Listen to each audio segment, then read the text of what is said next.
Okay, so here's the part where I hope that I don't have anything icky in my teeth or on my front, because I'm going to try to record this in one long take, mostly because I'm not familiar enough with iMovie to do it any other way. I'm probably going to cut that part out. But anyway, good gravy. Okay, anyhow, greetings, peeps. I am Lisa Parker. I am your stopping specialist for ambitious folks. Listen, I can set myself a challenge, and for the next 90 days, I'm going to load a video every day on the YouTube channel. What's gonna happen? I don't know. I also warn you, I am not very adept at like video editing, so these are probably going to be done in like one long take. We'll see how I do over the 90 days to see if I get a little bit fancier. But anyhow, let's get going. Also, I do have a outline for myself because I don't have a teleprompter. So here we go. But anyhow, so today, this video, if you've ever judged yourself for falling off the wagon or jumping off the wagon, this episode is for you. So just keep watching. All right. So listen, I got thinking about this topic about like jumping off the wagon and falling off the wagon because I am on day, let's say 55, I think, of a new eating plan and exercise plan. I actually completely finished one program that ran for 30 days that was basically to get you a couch to 5K running program, and I ran my 5K, and now I'm doing this high intensity interval training workout, and I'm about a quarter of a way through that, and I have been just incredibly consistent this time in ways that I typically am not. And kind of, especially as I was thinking about the workout program I'm doing now, I have literally printed out the calendar for that and started it and stopped it and started it and stopped it and started it, and would miss 3 days in a row and then be like, okay, I'm going to triple up so I can get back on track. And then not, because that was really tiring and exhausting to even think about. Literally, multiple times over the past 5 years, I'd say probably about once a quarter, I would bring up that particular workout plan and be like, all right, this is the time, I'm going to do it. Yeah, let's go. And then very quickly would fall off the wagon, and then would beat myself up and kick my own butt and be very angry at myself, be like, why can't I figure this out? Oh my gosh. And so I want to talk a little bit about kind of the mindset shifts that I had to go through and the tactical things that I've had to do differently to make sure that I could stay on the wagon this time, and also quit treating myself like crap when I do fall off the wagon or when I do kind of lose my momentum. So that's what we're going to talk about today. So number one, a big thing that I had to realize, and that a lot of the people that I work with as a coach, and a lot of my friends and family and just people that I know, I think anyone who has any kind of ambition or drive or wants to accomplish things, we need to realize, for the sake of our own mental health and the sake of our own forward progress, that stopping is not a flaw. It's not a moral judgment if you weren't able to do something, say 100 days in a row. And very often we make it into that. It's not a flaw, it's a flag. It's a flag that something is up, that we need to pay attention to something. And very often the things that we need to pay attention to are quite tactical. Something I learned in college from some friends who were in recovery, and friends who had like family and friends who were in recovery, is the idea of halts, HALTSS. And being cautious as to what you are doing or not doing if you're ever H, hungry, A, angry, L, lonely, T, tired, S, sad, or second S, scared. So hungry, angry, lonely, tired, sad, scared. And looking at each of those, and for hungry, that can be physical hunger or it can be emotional hunger. Are you starving for touch? Are you starving for attention? Are you starving for validation? Angry is something getting under your craw. Has your sense of justice been pricked and you aren't feeling like the things that are important to you are being attended to, either by yourself or someone else? Lonely, are you feeling isolated? Are you feeling alone? Are you feeling self-satisfied with your own attention and your own company, but are you feeling lonely? Do you need to interact with more people more? Are you feeling deprived of human connection? Tired, T, and again, kind of physically tired, especially physically tired. One of my mentors once said that you can determine a lot about your own kind of mental fatigue based on your last 3 nights of sleep. And as someone who's struggled with insomnia since I was a very young child, my parents told the story that they just eventually just gave up on the idea of me sleeping through the night when I was pretty young. And even today, I will get a good idea. This could be the ADHD, I don't know. I rarely get, let's say, 4 days in a row where I get 6 hours of sleep. And I have to get accustomed to that rhythm. But if I go too long without 6 hours of sleep at night, then things start crashing apart really, really badly. And so I do have to pay attention to my own sleep patterns. So again, are you overly tired? Is that something that played into you losing your streak, losing your momentum? Are you sad? Like, are you not tapping into joy and fun and adventure in your life? Are you scared? Is your nervous system just freaking the F out and you are not able to, if you've got so much going on in your life that's freaking you out, it's going to be difficult for you to make forward progress in anything other than the pure essentials, meaning maybe eating, sleeping, peeing, and pooping. That may be all you can pull off if you are too scared, if you are too sad, if you are too tired, if you are too angry, if you're too lonely, if you're too hungry. Like, you may literally just be able to put food in and process food out, and sometimes not even that, and you may not even be putting in good food, depending on what you're dealing with. So definitely look at kind of those kind of physical, tactical, tangible things, halts, HALTSS. Are any of those things not in place? Are you going against your own rhythms? Is something stressing you out physically that doesn't give you any emotional or mental or spiritual resources to be able to do something impactful in your life? So that's the first thing I want you to look at. Second thing, if you find yourself falling off the wagon or not being able to build and keep momentum, second thing is to look at, are you trying to be perfect? Because perfect is such a low bar, and perfect is nearly unattainable. Because if you are a driven person, and you probably are if you're still watching at this point in this video, if you're a driven person, you are probably prone to moving the goalposts on yourself. And what was perfect for you yesterday or perfect for you last week, probably, if you know yourself, you have to fight real hard for that level of perfect from before to be perfect going forward, okay? And also just the fact that if you're pursuing perfection, perfection is so easy to crack. Perfection is so easy to break, even if you do have a consistent idea of perfection that you're going after. So what I encourage my clients and people I work with, instead of pursuing perfection, how about instead you go for excellence, okay? And there's a big reason why I suggest excellence, or a couple big reasons why I suggest excellence. Number one, perfection is a horrible standard to try to aim to, and it's actually quite low.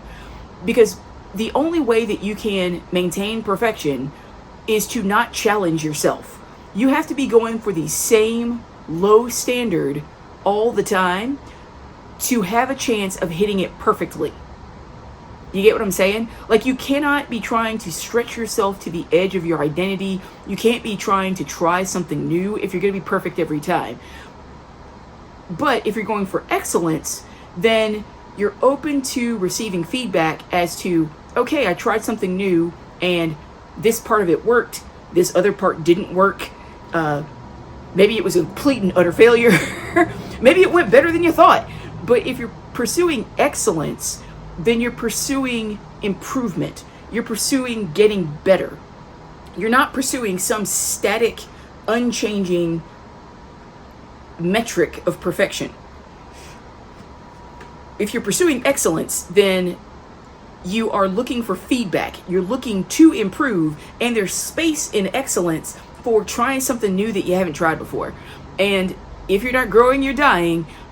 If you're aiming for perfection, you're going to end up dying, and you're going to end up killing off what is trying to move forward in yourself because you can't hit perfection and grow. But excellence, you can strive for excellence and grow. Okay, so keep that in mind. Also, if you're pursuing excellence, that leaves space for telling yourself that I will figure it out. And that is a huge part of growth. Just being able to expand your mind around the idea of, it's fine if I don't do it perfect this first time. It's fine if I can't put together 100 straight days of doing this task, of doing this workout program. But if I'm pursuing excellence, then I can figure it out. And I can say, okay, for example, kind of when I would get like thrown completely off track before, often if I hear something, like my period would throw me completely off. Because I don't get cramps, but typically a couple days before my period, I want to shave my head and pack all the stuff I can into my car and drive out to like Denver and just reboot my life. And then my period comes and I'm like, oh yeah, that's why I wanted to change everything. But part of that would also be me freaking out, like, why am I trying this workout? This is too hard. This hurts. I don't want to do this morning. I'm not in the mental mind space. I feel like crap. I'm going to feel like more crap once I'm sweaty and my sweat smells and and when I was pursuing perfection, then I'd miss a day because of my period, or I'd go ahead and do it because of my period, feel awful about the workout and beat myself up because it wasn't a good workout, or I'd skip the workout because I genuinely felt like trash. And then I would have broken the perfect streak anyhow.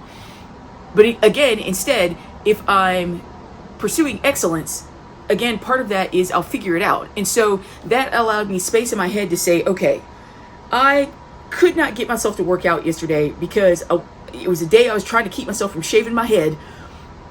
And I can use that as input to say, okay, if I look at this pattern, I see that a couple of days before my period starts, I'm going to have a really hard time working out and doing like this rigorous workout. So instead, let me look at options for how I can figure this out. Do I just want to make that my rest day this week?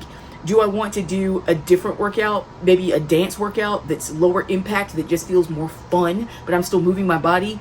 Do I just want to commit to doing the warm-up, and then once I do 6 minutes of the warm-up, I can go in, be done with it? Do I want to do a stretching workout instead? Do I instead need to take that time and sleep and put on a heating pad instead of doing the workout, which takes about 45 minutes to an hour? I can look at all of those things as ways that I will figure out how to keep up my pursuit of excellence in being a more active person and taking better care of my body, instead of trying to perfectly finish this workout plan exactly on schedule. Does that make sense? Hopefully that makes sense. Another part of excellence, like I said, is that I'm pushing my internal boundaries. And so thinking, okay, maybe I will do the workout, but maybe I'll be gentle with myself about how hard I push myself. Maybe I'll keep a different metric as to, this is how hard I went on this workout on this day when I want to shave my head, and not compare it to these other days when I didn't want to shave my head. Maybe I'll push my internal boundaries that way. So just keeping that in mind. That again, excellence, big parts of excellence are that trusting and knowing that you're going to go through the process to figure this out, to figure out this problem, and that you're doing this as you push your internal boundaries. Okay? So just keep that in mind.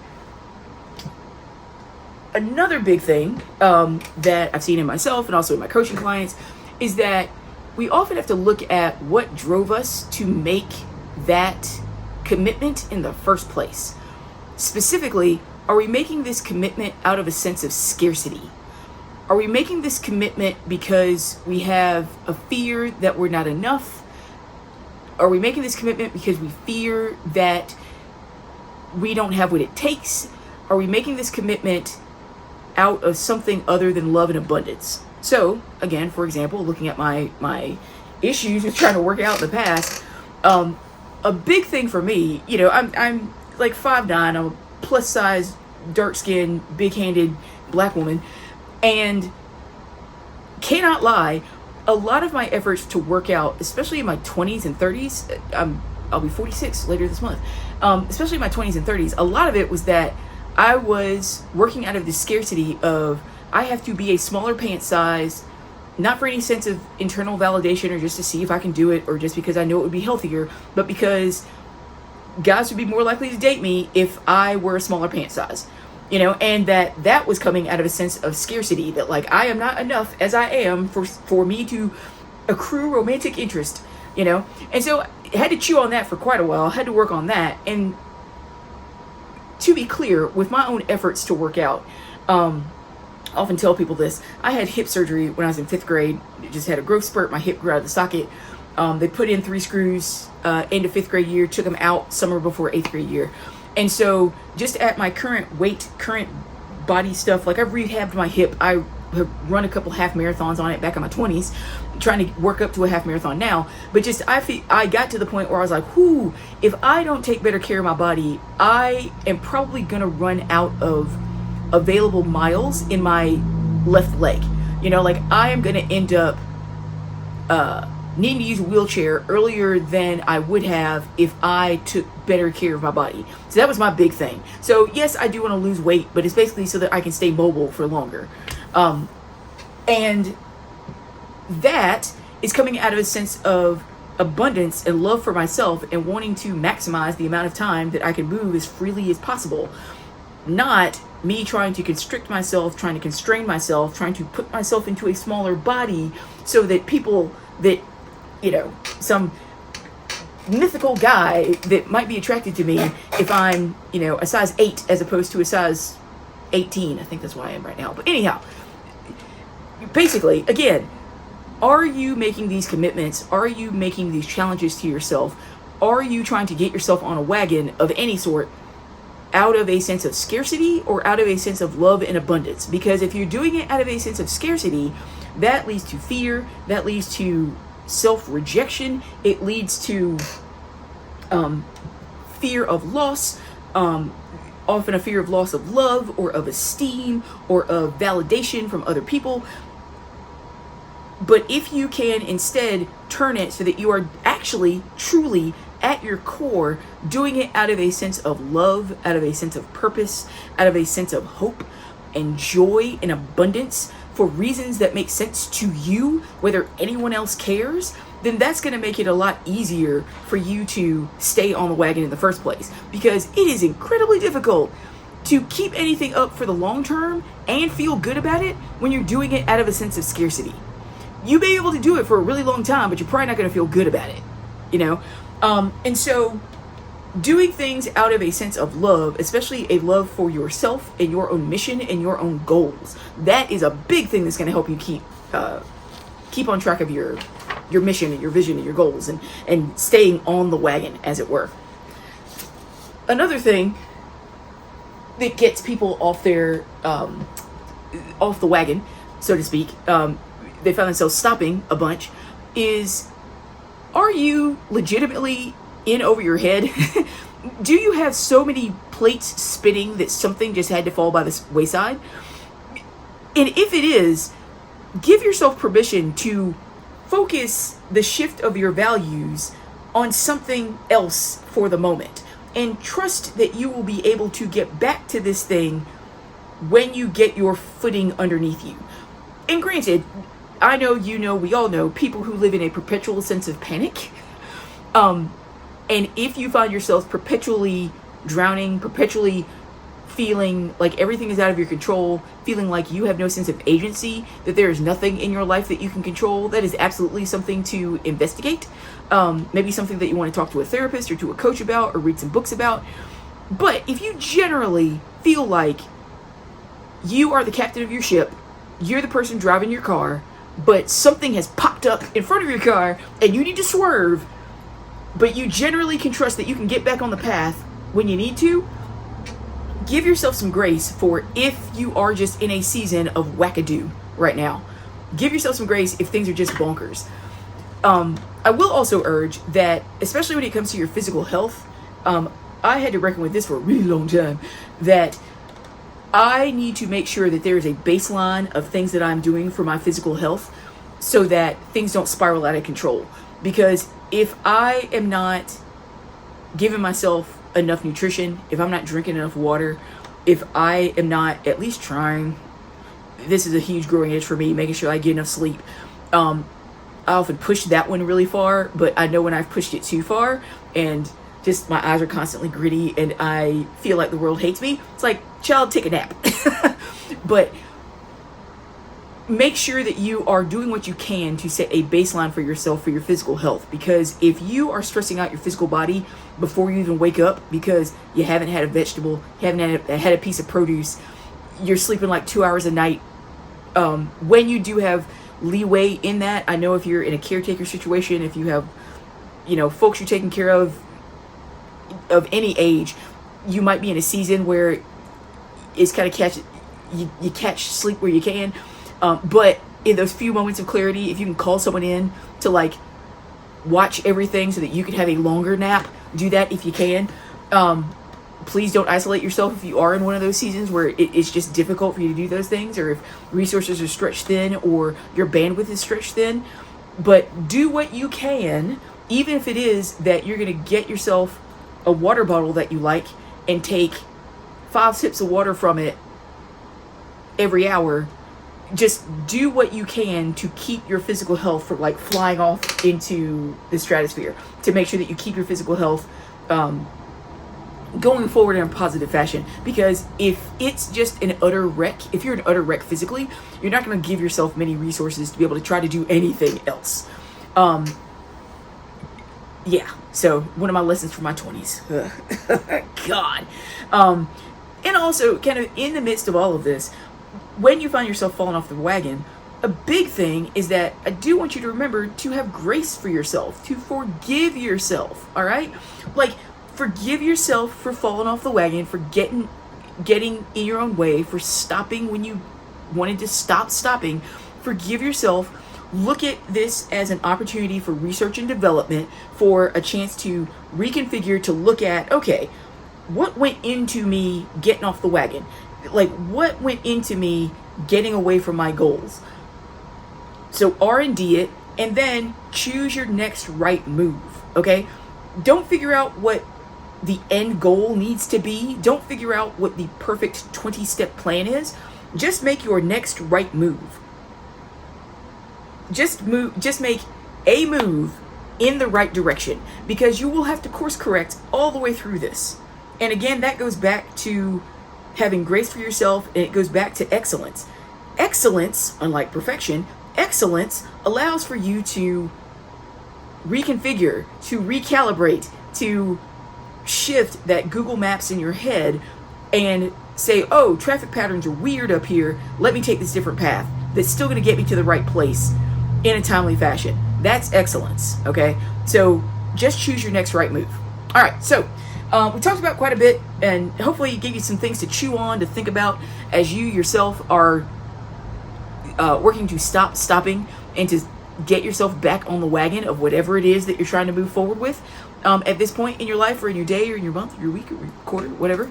And so I want to give you a couple things to think about.